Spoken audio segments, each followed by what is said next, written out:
Hello everyone, Space Oyster here, and welcome back to Boletaria. In the last part, we explored the second part of these Stonefang tunnels a bit too much, and in this one we will be going on to the next world. It's exciting, and there's going to be things happening with stuff, and then stuff and things. Alright, where am I going? Where are we going? What are we doing? Felt like I was trying to say something here, but I forgot what. Well, anyway, let us carry on. Archstone of the Demon, Fool's Idol. The church devoted to an idol mimicking the queen gave hope to the prisoners, but the malice behind it will crush their faint solace. Or solace. Solace. Words are weird. I don't like words. Alright, here we are in the second stage of the Tower of Latria. So this part of the Tower of Latria is very, very, very different from the first part. Like the first part, you were basically in a prison, and in this part, we're in, basically in a city in the sky. I don't really know what the best way to describe this thing is, but the point is, it's got a lot of drops we can take, and it's very, very spooky, or a lot of long falls that can kill us. And yeah, that is the main enemy type you can see over there. Gargoyles. We're going to be fighting gargoyles. And sadly, not the 1990 cartoon type. Oh. Yeah, it's just out of my reach, so I can't shoot it enough to be able to deal good damage to it and kill it in a reasonable time, so let's just put it off and go for, keep going. Oh yeah, well, the thing I was probably mentioning, or leaving time to mention in that first, or in the opening bits, was to mention that I did in fact upgrade my items as much as I could by duplicating my upgrade stones, because I got tired of grinding and I didn't want to grind. So yeah. Oh, are you just gonna stand there? Okay. Anyway, the second stage of the Tower of Latria is a very interesting one to visit if you just want to farm up a bunch of souls while making progress. Because all the gargoyles, they will drop a consumable soul item whenever they die. It's a guarantee. They will drop one or they'll drop a bigger one. So, killing gargoyles is an effective way to farm souls. I don't think it's any faster than killing the Reaper at the beginning of Shrine of Storms Part 2, but it is something that can net you a lot of souls if you go through the whole thing. Anyway, that thing you see up there behind the gargoyle I shot, that is the heart of the old monk, who is the archdemon residing over this area. Yeah, I guess that's technically a spoiler, but whatever. Yeah, there was no other easy way to describe it, aside from maybe just saying that he's the master of this place. Ugh, it's so loud in my headphones. I don't like it. Anyway, going right is optional, but you can go, since you can't explore everything to the right, I'm just gonna head on up. Alright, so up and up the stairs we go. Was there something else I wanted to say? Oh, right. Yes, and then one very neat feature about the Tower of Latria that we should keep in mind for going through it this time at least, or for the second world, is it is best to go into it in pure white world tendency if you can. So if you're on UV's server, hashtag plugging it, I guess that's a hashtag. Anyway, if you're on UV's server, make sure you change your world tendency to pure white before coming in here, because that will save you a lot of time in the future. I wanted to show them off at neutral world tendency to try and keep this as close to the original experience as possible. So, I'm gonna have to backtrack after I change the world tendency to white, but make sure that if you have the option to make your world tendency black, or pure white, you do it. Just do it. No, get back here. Yeah, so these gargoyles, their pathing is a little bit ick. They can often get sidetracked while trying to get close to you, or they'll just refuse to land or whatever. So it's best to have a ranged option if you're coming to this place, or for dealing with the enemies. Alternatively, I suppose you could just keep running, but I don't know how well the gargoyles will stay aggroed, or if they leech after a certain point. Leech being a term that basically means that the enemy stops following you. All right, and then in the first part of the Tower of Latria, I got the word diegetic mixed up. So diegetic, that is sounds that are in the game world. So that heart beating, that is diegetic, whereas the music that plays in a boss fight, that is non-diegetic. So yeah, I mixed the two terms up, but basically Demon Souls has a lot of diegetic noises, or diegetic sounds, so it's very atmospheric. But yeah, this part of the Tower of Latria, just very dangerous to explore, because you'll have those gargoyles hounding you at your every step if you're not careful, and you can easily fall off if you try too hard to dodge. So yeah, that can be very problematic. I suppose you could just try to make sure you always roll forwards or back, and then go forward and back, and then put 1 foot forward, but that might not always be an option for you. Beware of a liar ahead. Oh no, I hate it when people lie. And I'm not a big fan of the liar. Can we play the lute instead? Alright. Yeah, and don't get overzealous when you swing at the gargoyles. As for what the gargoyles are in particular, I think they were regular statues, and then the old monk, he wanted to create demons, so I think he turned the gargoyles into demons. Beware of fall ahead. Oh no, I hate falling from great heights. But with how easy it is to fall off in this part of the Tower of Latria, I would definitely say that this makes it a good contender for the most difficult world, despite technically being the third one. But there's nothing saying that you have to go in order for the worlds. You could do the Valley of Defilement after clearing. You could do the Valley of Defilement first, for all anyone cares. You just have to put up with it. And if you're going for a faith build, then it is definitely worthwhile to go to the Tower of Latria.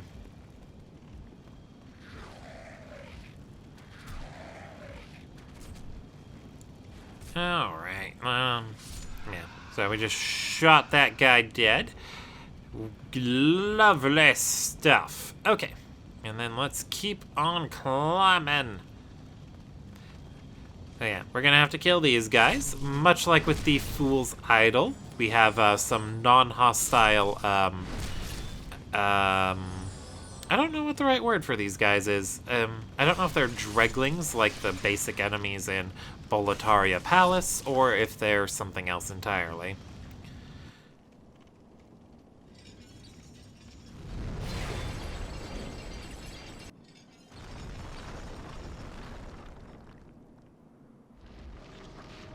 Oof.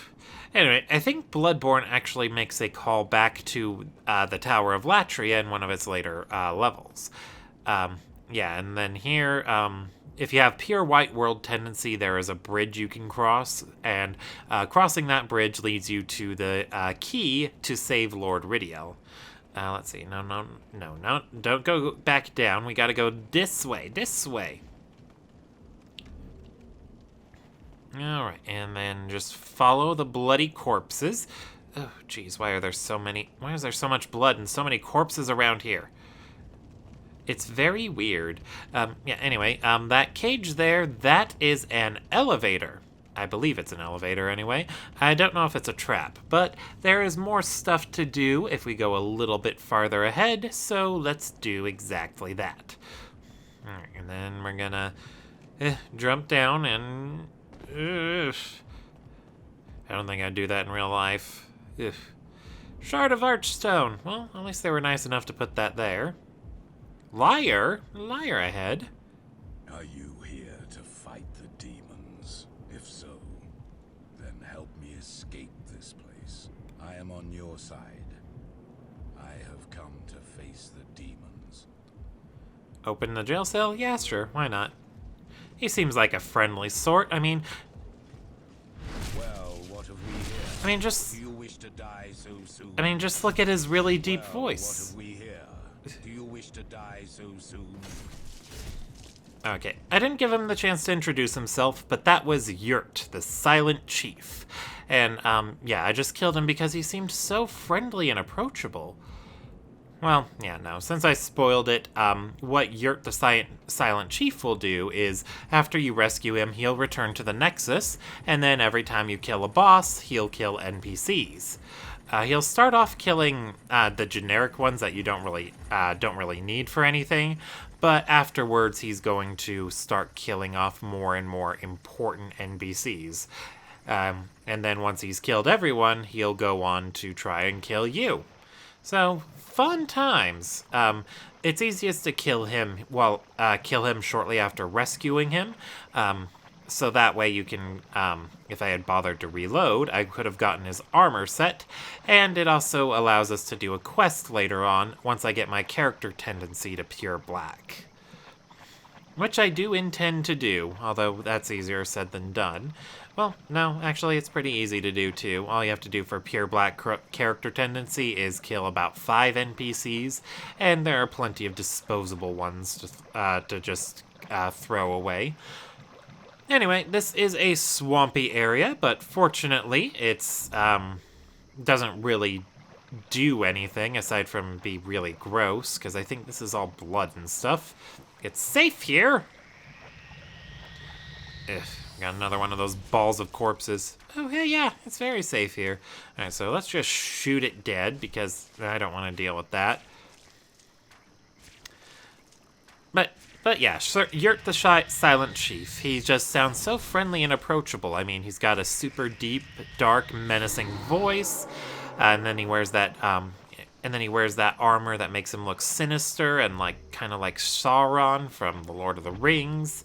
So yeah, he's totally a good guy. I mean, why you should just let him stay alive, because it's clear that he's not up to anything sinister. No, not at all. I already spoiled it. Anyway, I don't know where these go. I've taken them up, but I don't really remember what they do. I think they just go back up to where Yurt is or something like that. Why you'd want to go back up is anyone's guess. Ow. Anyway, I'm kind of both relieved and disappointed I didn't get invaded here. With how big this second part of the Tower of Latria is, an invasion here would be pretty neat, considering just how difficult it might be to get to even find your target or find your invader. But, no, I didn't get invaded. Spoilers. I thought I was going to, but I guess it didn't happen. But the Tower of Latria is probably the place that is most likely to have you get invaded, since there is a very good reason to try and invade in Latria. We'll get into that a little bit later. Ew. Yeah. And then these things are very creepy. I don't even know what they're supposed to be. But with the bigger variants, once you get them to about half health, their tails fall off, and they become much more nimble. That happens consistently with each and every single one, so you don't need to worry about hitting them in the right place. They'll just get weakened. Oh, he's already coming. All right, then.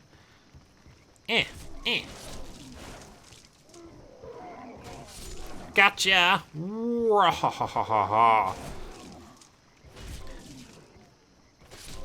I guess I think these things are called man centipedes. I mean, they don't have millions of legs, so they're not really a centipede. Well, not millions, hundreds. 100. Does the centipede have exactly 100 legs? I wonder if anyone's counted them all. Anyway, I think in this part of the Tower of Latria, I'm going to call this the swamp. I do believe there are some... there is a specific area you can only get to with your with your world tendency at pure black. So there's reason to revisit this place when you're pure white and pure black. Ew. It just burped up poison. That's so gross. Come here, you. And we're basically at the point in Demon Souls where I don't really know as much as I would like. So I don't really know if there's anything down those stairs worth exploring or not. But, and then, yeah, it's also very disheartening that once you escape a place called the Prison of Hope, you end up even in an even worse place where you're either going to fall to your death or have to wade through a giant grotesque swamp. I don't know what those tentacle thingies are that are pulsating on the ground. I have no idea. I have no idea if they're related to one specific creature or if they're attached to that giant heart hanging in the middle of that big tower. All I know is it's creepy. Eh.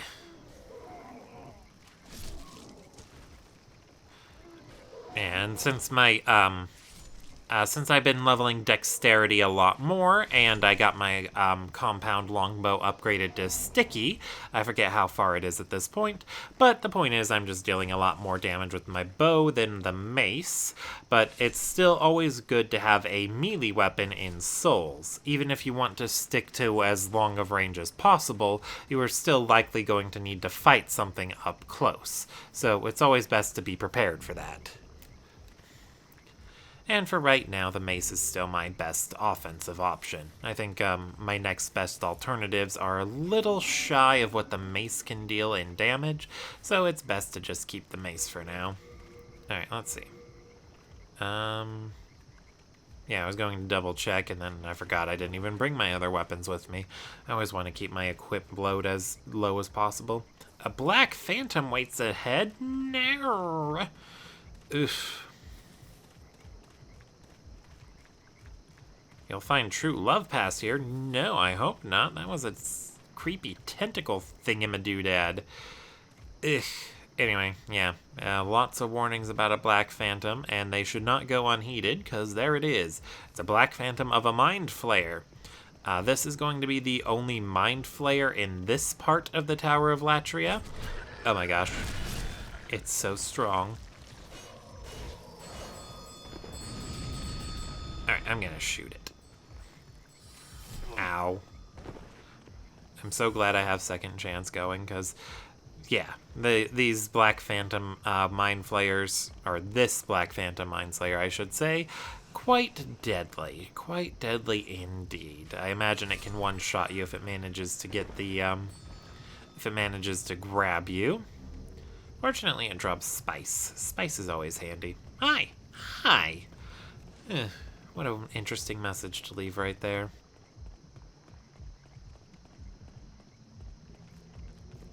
Oh, great. More of these things. Yeah, and I don't know if I've already gone over it or not, but the Blessed enhancement that you can put on weapons, in addition to having it scale with faith, it also causes your health to regenerate while you have it equipped. Yeah, I don't know if I've gone over that or not, but Demon Souls does give you the option to passively regenerate your health through various different means. Blessed Weapon is probably the easiest to work with, since it'll scale off your faith stat, so you can easily have a weapon that'll deal a good amount of damage and will passively regenerate your HP. I think it'll regenerate even more when you upgrade it higher. So right now, since this is still just a Blessed Mace +1, it's not regenerating too much, but if I upgraded it more, it would. But there's also a ring you can equip to restore health, or regenerate health, I should say, aptly named the Regenerator's Ring. And there's also the Adjudicator's Shield, which will regenerate your health as well.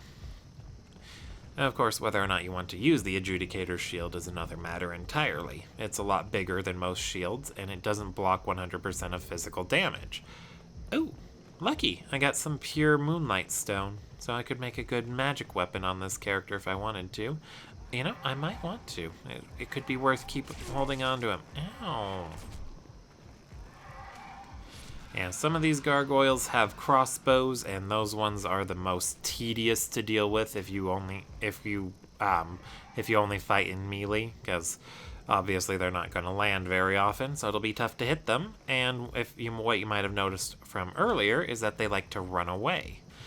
Now let's see. And then I believe these guys with the longer weapons, I don't know if that's a rapier or a spear, but either way they have a small chance to drop that too. Guaranteed to always drop a soul though. Actually, I don't know if they'll drop a soul if they drop the weapon instead, so I guess I should rephrase it that they're guaranteed to drop something. Woo! Run straight through, but I don't want to. I'm exploring here. Oh, great. Another elevator. Ugh, these ones are so long. And unlike with the Stonefang Tunnel, it's tough to tell that they're even running. Ugh, I'd feel bad for a player who waited there for a few seconds and then started moving somewhere else because they thought, there's nothing that's going to happen here. And then they get lost and... sounds tedious. Man, anyway, I think there's a part in the swamp that's only accessible in pure black world tendency, and it has some nice things back there. I don't remember for sure. I'll make sure to show it off later, though. I do intend to go through the worlds through all the worlds at pure white world tendency, and then all of them at pure black, or at least the ones that have variances, so I can show off what's different for each one. Because, it's always nice. And since this UV server joined now for the most efficient and awesome Demon Souls experience you can get before the release of the new one, just join it and you can set your world tendency to whatever you want it to be. Whenever you want it to be. Anyway, let's get these guys out of here. I do love the way he winds it up like a bat when I get a backstab with the mace. That is hilarious.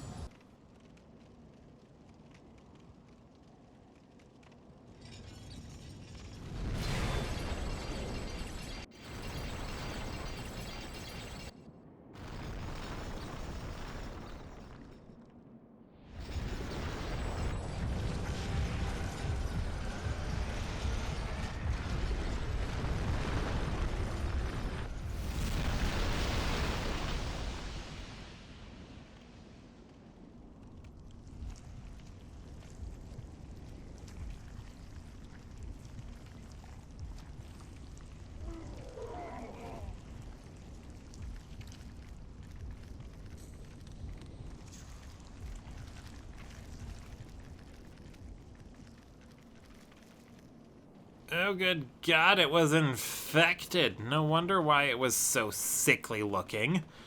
Oh, anyway. Ooh, what's this? Royal Lotus, that's neat. I felt like I was... Oh, right. Yeah, the part of Bloodborne that seems to be a callback to the Tower of Latria. I believe it's called the Nightmare of Mensis. There is a giant eyeball thingy that it will shoot frenzy needles at you, and then you can cut it down, and then I believe you get something if you you get items if you go down and interact with it. But that's a brain, not a heart, so it's not the same thing. It's completely different. Take a step forward. Ugh. Okay.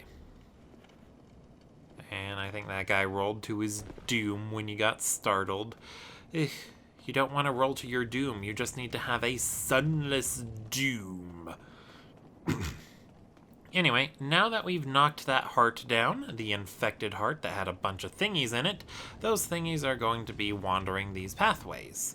So, from now on, we do have a very clear run to the boss. Like,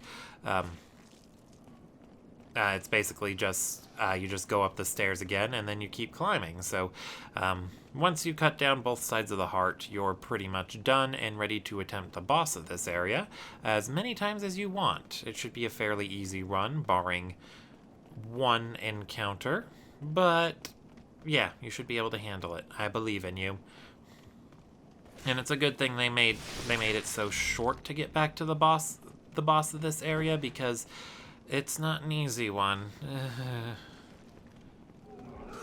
But we'll get to that when we get to that. For now, let us explore a bit more.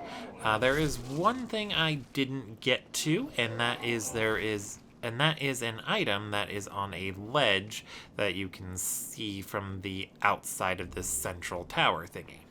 That item there. I forget what it is. I want to say it's something kind of special, but I don't exactly remember. But you have to drop off from the top, but I don't exactly remember where. I didn't see any notes about it, so I'm going to assume people who left a note either weren't online, or no one's really left a note for it. It's definitely been discovered, though. I'm sure you could find a guide or something for that. Anyway, yeah, this guy in particular is just in a really bad spot. Like, he's just positioned so perfectly to startle you, and I think he's actually a bit tougher than the other gargoyles we've run into, so he could probably cause people to panic a bit more than they normally would. Alright, anyway, yeah, in here, if you had tried to go here before cutting down the heart, then that passageway would be blocked, and you wouldn't be able to go through it. But since I saved this for later, then we can just go in. Did that really go through it?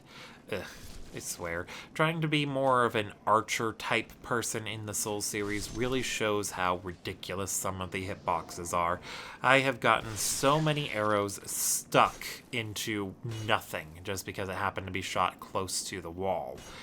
The wall hitboxes are just horrible.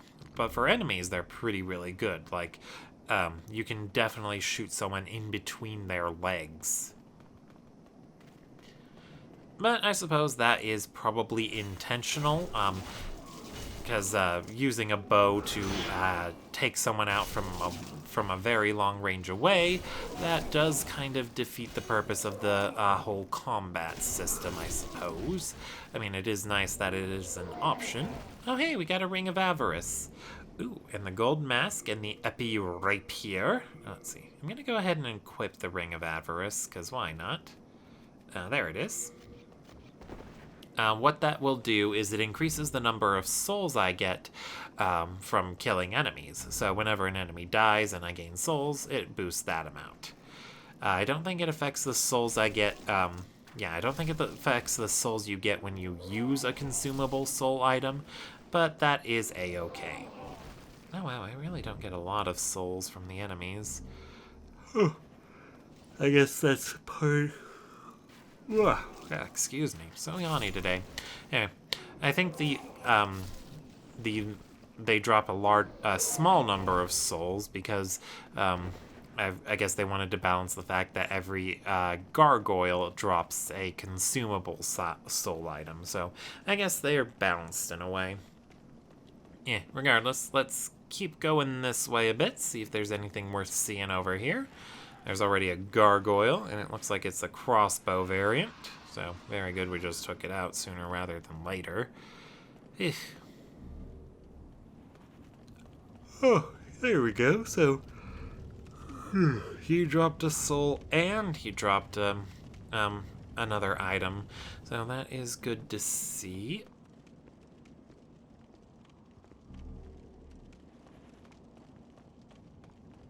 Alright, well, now that we picked that, whatever that was up, let's head on back. And then there are so many buffs on the screen, I don't even know what they all are. Wait, no, yes I do. So, below my stamina bar, those are all my current buffs and debuffs. I'm sure you've already noticed them at this point.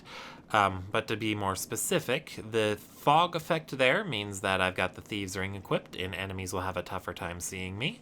That blue circle is the second chance miracle. It looks the same on the casting bar. The green circle means HP regeneration. And then that blue sapphire thingy, that is the Ring of Avarice, to indicate I'm getting more souls. Very handy how they have them as distinct visual thingamadoodads, and they're close to your health and stamina, and your health and stamina, so it's a place you're going to be looking at frequently. But it also doesn't really do a good job of explaining what each individual buff is. I suppose the idea is that you're supposed to figure it out for yourself, but I'm a big dum-dum, so yeah, I'm not very good at figuring things out for myself. Anyway, I think that little part of the ledge I looked at earlier, like before going to the first part of the first chain to cut down the heart, I do believe that's where you drop off to get that item. Anyway, you may or may not have been able to see it. Yeah, there. There is another Black Phantom on these stairs, and it's another Mind Flayer. He is in a very bad spot. I don't know what they were thinking with putting this guy here. He's probably just as difficult to get past, or yeah, it's probably just as difficult to get past him as it is to fight the boss of this area. I usually just shoot him from a distance because I figured out that that works, so I'm going to do it.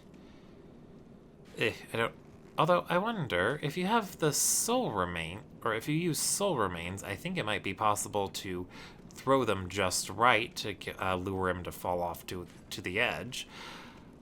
But I don't know how far this guy's pattern is patrol path is exactly, so I can't really recommend any sort of more expedient method to deal with him. But yeah, whatever you do, just make sure you are able to safely deal with him, because you don't want to keep falling over and over again while dealing with that guy. And now you definitely want to be able to deal with him consistently, since you will have to kill him every single time you come up here to get to the boss. I don't know if it'll be possible to run past him, considering how narrow the staircase is. But yeah, that's definitely one of the crueler things they did. Putting a dangerous Black Phantom on a narrow staircase like that. And I guess that's also part of the Demon Soul's charm, as it were. Yes, this place again.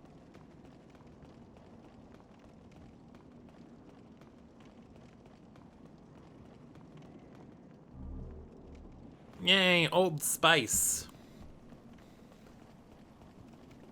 I don't know if that's your favorite type of cologne, viewer, but I don't think I've used it either. Or maybe I have. Anyway, there actually is a small exploit you can do with this boss. If you stand right here, you can actually shoot it through the fog gate. Yeah, isn't that neat? Of course, I would still recommend giving it a shot first, despite how difficult the Man-Eater is.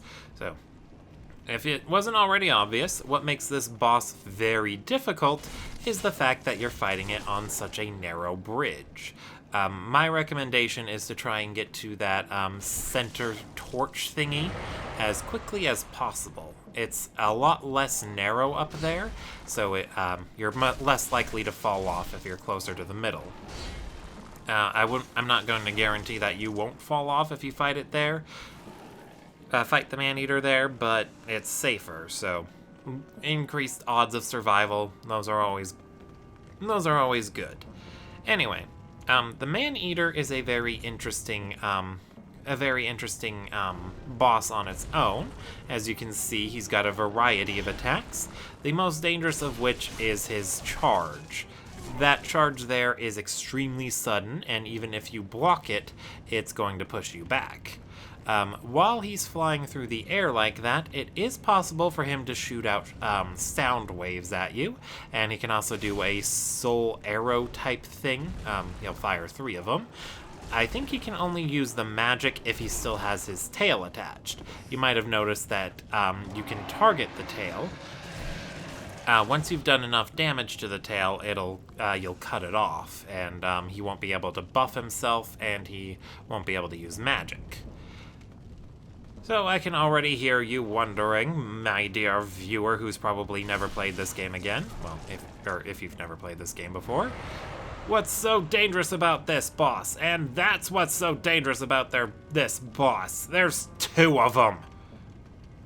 So that is the main thing for going for Man-Eater, is that it's a 2-on-1 fight, unless you bring a Phantom with you. Yeah, if you bring a phantom to help you out with this fight, it might be a bit more manageable. Um, but otherwise, if you're fighting them solo, good luck, because they both have the same exact move set.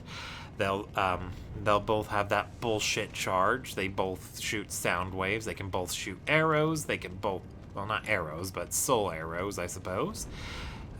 Yeah, they're identical in every single way. So if you're having a lot of trouble with the man-eaters, you can always shoot one through the boss door, as I showed you, and then you only have to fight the one that is impossible to shoot. I do believe people know where its spawn location is, but it's too far it's too far away to be able to hit. Even if you use the white bow, which has the longest range in the game, you can't hit it. Oh yeah, and I think there's also a ring you can equip that will boost the range of your arrows. But yeah, even using both of those things to make your range as big as possible, you can't hit the second man-eater outside of the boss room. And it kind of ruins the whole thing to kill a boss before you've even engaged it, so that's why I don't recommend doing that unless you're having way too much trouble.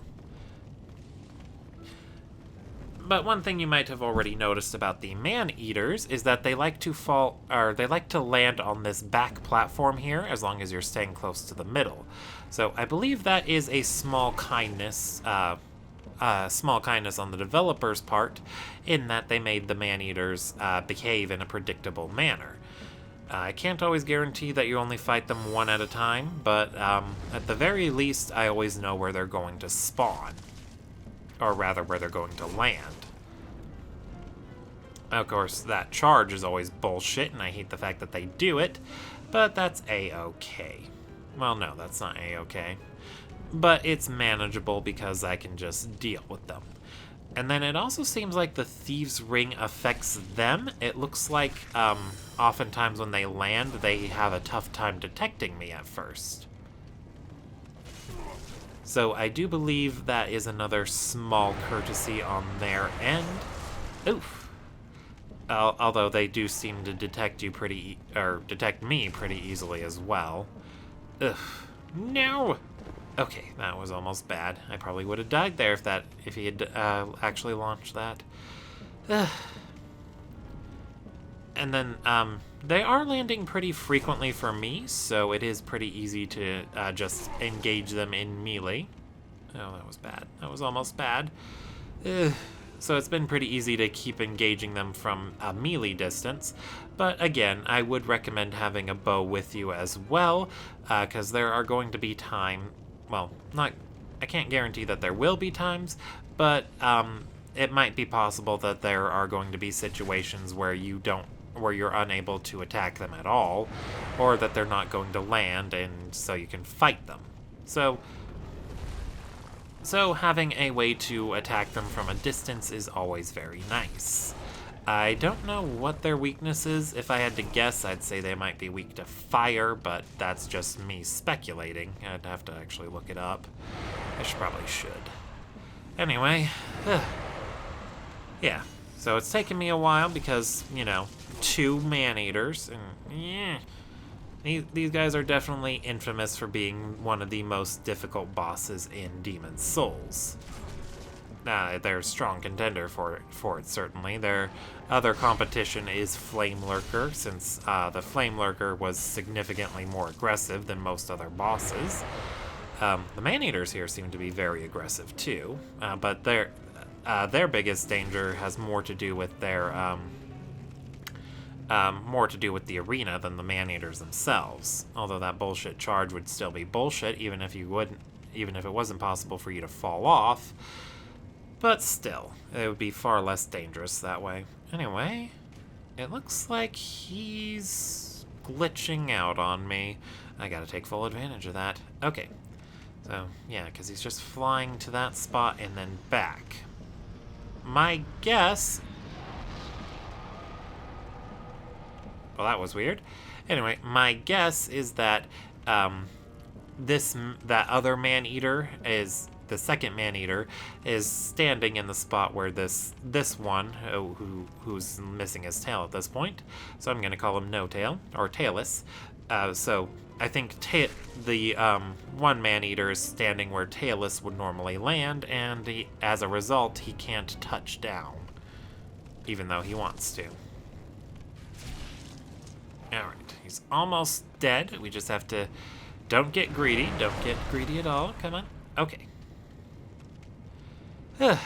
Well, if you're lucky enough to get them into a position where they're behaving like this, then I say abuse it to your full extent. They're abusing the fact that this arena is so small and tiny. Oh, crap.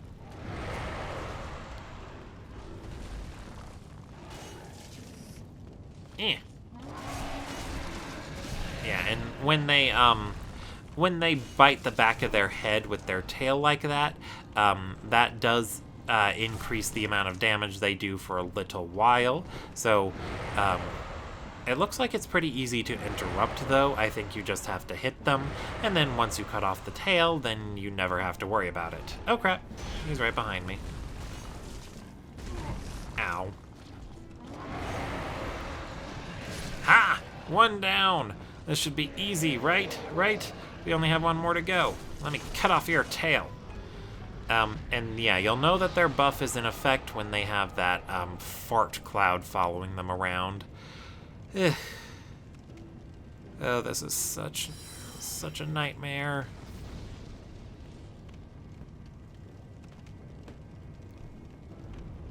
Ah, sorry, I thought I heard a noise, but that was off screen. Don't worry about it. Anyway.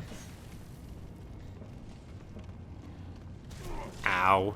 Yeah, and it seems like blocking that charge doesn't really do much. Oh boy, that was almost bad. Oh.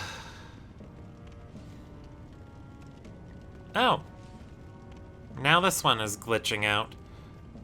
Well, I need to come up with a name. The other one was Tailless, and I don't know if I cut off this guy's tail. I hope I do, because that would just make things easier.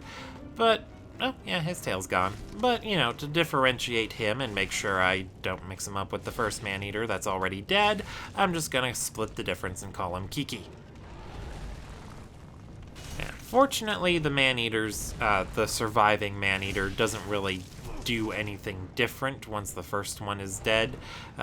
Once you've killed one of the man-eaters, this fight becomes a lot more manageable since you no longer have to worry about the second one sneaking up on you while you're engaging the other.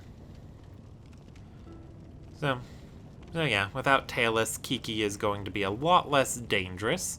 There's always the chance that he's gonna knock me off with that bullshit charge, but as long as he doesn't do the bullshit charge too much, or I'm always careful about where I stand, then we're good.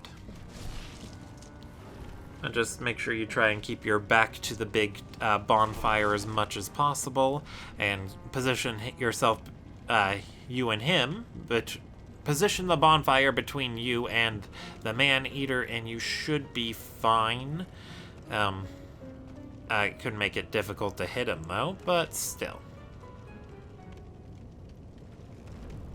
I love how there are a lot of towers in the different distance. Makes me wonder... Or actually, those look just like regular spires, like stalactites? I think tights is the right word. But yeah, it has me wondering if those are still part of Latria as a whole, or, well, if they were built by the old monk in charge of Latria, or if it's a part of the countryside of Latria. Latria does seem to be a place that's devoted to more scholarly sort of things. The fact that you get the upgrade stone that gives you the most magic scaling is a good sign of that, and then you also get lots of other smart-related things. Come on, one more. What a relief. Good God, fighting those things is stressful. Alright, anyway, let us proceed. This corpse here It is unique in that that is the only corpse that will have 2 souls on it, and then the man-eater's soul is the mixed demon's soul. So to hint at the fact that the man-eaters were probably created or manufactured, I suppose is the right word. There's not much you can do with it, but it's nice to have it, I suppose. Anyway, I'm gonna go ahead and call that here. Thank you all for watching, and I will see you all next time.